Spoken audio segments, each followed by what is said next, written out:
You saw me take down this geode from my living room a few weeks ago, and I promised I would repurpose it, and that's what we're doing in today's video.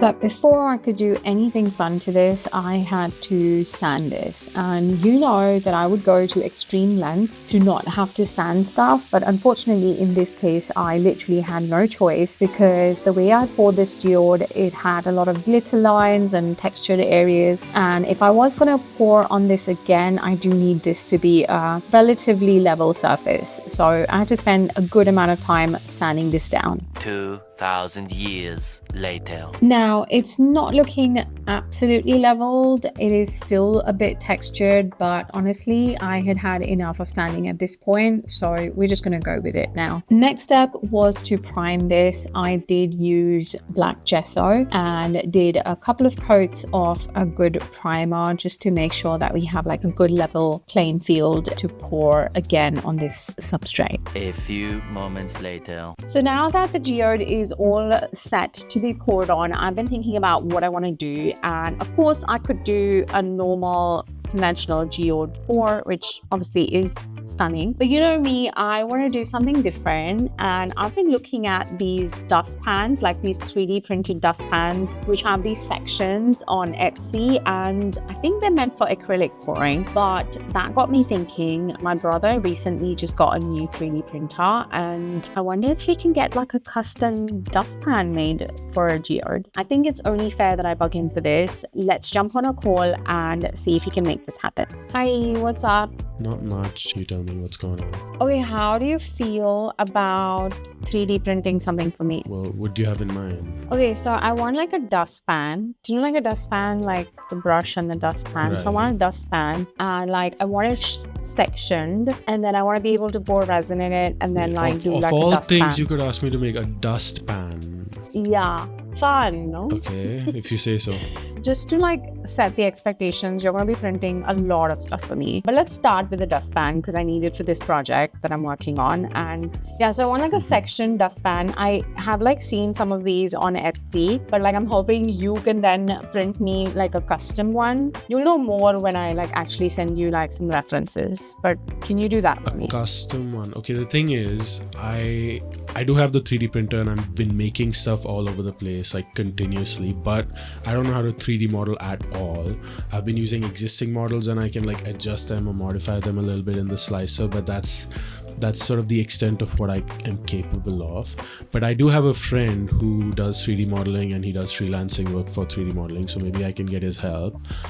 So I think just send me the references, and I think since you want it custom, send me like make a rough sketch or drawing and send me, you know, the measurements and the size and like a idea of what I can send him as well as the references, and let me get in touch with him and see if he can make something out of it, and we'll go from there. Fine.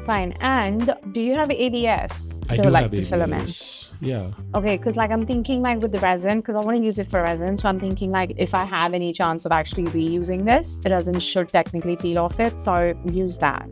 So yeah, I don't know if you need to tell your friend. I have like plain white ABS, and perfect. ABS is also like more durable and heat resistant and stuff, so I think that's a good idea in general for something like this. Okay, good stuff. Okay, I'm gonna send you the measurements and a sketch, and yeah, you make it work. All right, I'll see what I can do. Okay, bye. Get in touch with him. Bye. Yeah, bye. So now as I'm measuring this, I'm trying to work on the inner side of the geode, and I'm not taking the entire width as well because it's going to be very hard to use a dustpan and pour end to end. So I'm just working kind of in the middle section, and I'm going with about 7 inches. Now, because this is a custom dustpan, I do want to like have thinner lines, thicker lines, and all sorts of variations in the divisions, just like you would have in a natural agate. And as far as a sketch or a drawing went, this is the best I could do, you guys. I know it's not much at all. It does not even look like a dustpan, but unfortunately this is all they have to work with. Okay, while he sorts out the 3D printing, I want to work on the crystal section. I want to make the existing section a lot wider, and I want to add a lot more bling and crystals, so let's do that. So the first thing I want to do before I put any crystals down is put down a layer of UV resin, and this is the the portion that I'm extending up to, and I have a silicone mat down. And the reason I'm doing this before putting down crystals is it's just going to give it a bit more strength to that area, and it's going to make it more sort of secure, and the crystals are going to be nice and secure and they won't be falling off as easily. Once my UV resin outline is cured, I can now mix up some resin and start putting on some crystals. I'm mixing up my 4-hour fast cure jade epoxy resin, and I'm going to grab a bunch of bits that I have. I have some acrylic stones, big and small. I have some diamond dust, some quartz chips, some glass chips. So gather everything that you have when laying down crystals, because you want to mix it up. And I personally like to start with the bigger ones first and then working my way up to the smaller sizes. So I'm just lightly coating them in the resin that I've mixed up and not oversaturating them, and then I'm just placing it down where I want them. I want to take a moment and thank Cherie Arts. Thank you so much for liking, commenting and subbing. I really appreciate your support. Once all of my crystals were dry, I love to go ahead and add a bit of gradient, and for that I like to use some alcohol inks, and that's what I'm doing here. I'm just going around the edge of these crystals and adding that color, and I feel like this just brings the entire section to life. So as you can see, I am going for green here, so our geode, when we do pour it, is going to be somewhat green. So just use a color that complements what you're going to do the rest of the geode. After all of this, now we just wait for the dustpan, because we can't pour our resin until we have the dustpan. Meanwhile, Okay, so it's been a while since that call, and I have the 3D model ready here, open in my Bamboo software, which is a slicer basically that works with the 3D printer. And looking at the model, it looks really good. I'm going to get to it in a second on how we got to this point, but I want to give the print command first. As for the slicer settings, the only two things I've changed in the whole slicer is I've gone for 100% infill, because I want it to be a completely solid object so it's more durable and lasts long, and also, you know, it can withstand shipping and stuff. And the other thing I've changed is I had to add some supports for the handle, because anything that's floating and hanging over is, you know, you need supports in 3D printing. So for that reason, I've added supports. Those are the only changes I've made. The rest is default. The material we're using for this is ABS, because that's what Jess wanted. So I'm just going to give the print command and we'll let the printer do its thing. So as fast as this printer is, because I'm printing at 100% infill and it's kind of a big object, it's going to take about 6 hours or just under 6 hours, and we don't have that kind of time, so let's speed this up. So while this is printing, let me tell you about how we got to this 3D model and got to this point, because if you remember, based on the call with Jess, I'm relatively new to the whole 3D printing thing and I don't know 3D modeling at all, so I had no idea how to make this model. I can do some basic things in the slicer, but not much beyond that. Luckily, I have a friend who does 3D modeling. His name is Kevin. So a big thanks to Kevin for helping us out with this project. This wouldn't be possible without him, because I would not have been able to make this model at all. And to my surprise, the model turned out way better than I expected, especially considering the crappy drawing he had to go off of and the, you know, vague references. So he didn't have a lot to work with, but he managed to do a way better job than either of us were expecting, because the end result turned out really, really good. So I'm going to link all of Kevin's socials in the description and put them on the screen here. So be sure to check out those links and hit him up if you need help with any 3D modeling stuff in the future. It looks like the print is all done, so let's get it out of the printer and see what we've got. Okay, the print is all done. Let's take a look at this. So that looks really good. Of course, we have the supports at the bottom, which should come up relatively easily. Yep, these come out fine. The bottom edges could use a little bit sanding where the supports are, but that's not really an issue. Overall, the scale, the size, everything looks good. The handle seems fine. It seems solid. The whole object actually feels pretty solid and sturdy, so shouldn't have any issues. Doesn't even have that much flex to it, so I'd say this turned out way better than I was expecting. So all that's left to do now is to ship this to Jess, and now the pressure is on her to make something half decent with it, because, you know, went through the whole process of getting a 3D model through my friend and printing it out here and then shipping it to her all the way to London. So it's up to her if she can make something half decent out of this. So good luck, Jess. Here you go. Okay, let's see what we're dealing with.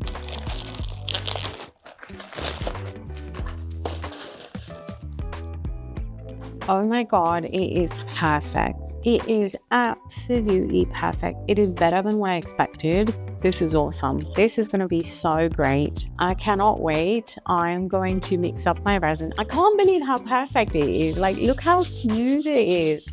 You literally cannot tell this is 3D printed. Okay, anyway, I'm going to mix up my resin and we just have to pour. Like, I have to do it right now. Now, before I actually start to pour the resin in, I am thinking about how this is going to come across both the pieces, because my lines are varied in thickness and I want them to be the same on both the pieces. So I'm just thinking about which hand to use and how to go about it. And next, I'm just going to start putting my colors into these cavities. I've gone with some gray bluish colors, some shades of green. I have gone for this sage green that I absolutely love, and then that emerald kind of green. I have some gold. We gotta have some gold. And once again, I'm going in with that bluish gray color. I feel like that adds a nice contrast. And then I have this dark forest green sort of a color. And I have gone with a mix of mica powders and pigment paste. I usually like to mix up because I feel like they give different effects. Okay, so now my dustpan is loaded up and it's the moment of truth. I have to see if this works. So here goes. I'm sort of laying it down, letting it start to flow, and then kind of moving slowly along the geode in the same sort of trajectory of the geode. And it's happening. Oh my God, this is gonna work. This is so satisfying. Like, I think I'm gonna use a dustpan for most of my geodes from now on. I mean, look, it's working. I love that so much. So I have gone around the entire geode and it is looking amazing. Now, of course, there are gaps to fill in and areas where I've missed the resin. So I'm just wondering if I should go back over or if I should just use my cups to fill in those gaps. And going over again with a dustpan was a bad idea. I messed up how it went. So we're just going to use our cups and fill in those gaps and fix this little mess that I've created. Lastly, the color that I did not have on my dustpan is this really, really dark green tint. So that's what I'm going to do to fill around the edge of the geode. And for the innermost corner that we didn't do our resin on, I'm going to use the gold. Next, what I love to do is just use my fingers and kind of guide the resin into each other and just kind of get it into those spaces that I haven't been able to reach with my cups. Time to torch and pop some of those bubbles. And I like to go over and torch that gold because it really brings the pigments up to the surface and it kind of gives that floating gold effect. So now we leave this to cure and we can move on to our second piece. I decided to do the pieces separately just because I had limited space on my table and I just thought it would be easier to do it this way. But if you're doing like a diptych of a geode, maybe do all the pieces together with a dustpan just so they line up properly, like all the lines of the geode flow together amongst the two pieces. But I decided to do it this way and I think it worked fine in the end. I feel like using a dustpan in making a geode has given it a lot of like natural movement. The lines differ in size and it just flows better. And also it's a lot easier to do it this way, I suppose. So it's kind of like a cheat's way to a geode. Lastly, popping bubbles and leaving this to cure. Also, Sky wants you to like, comment and sub if you haven't done that already.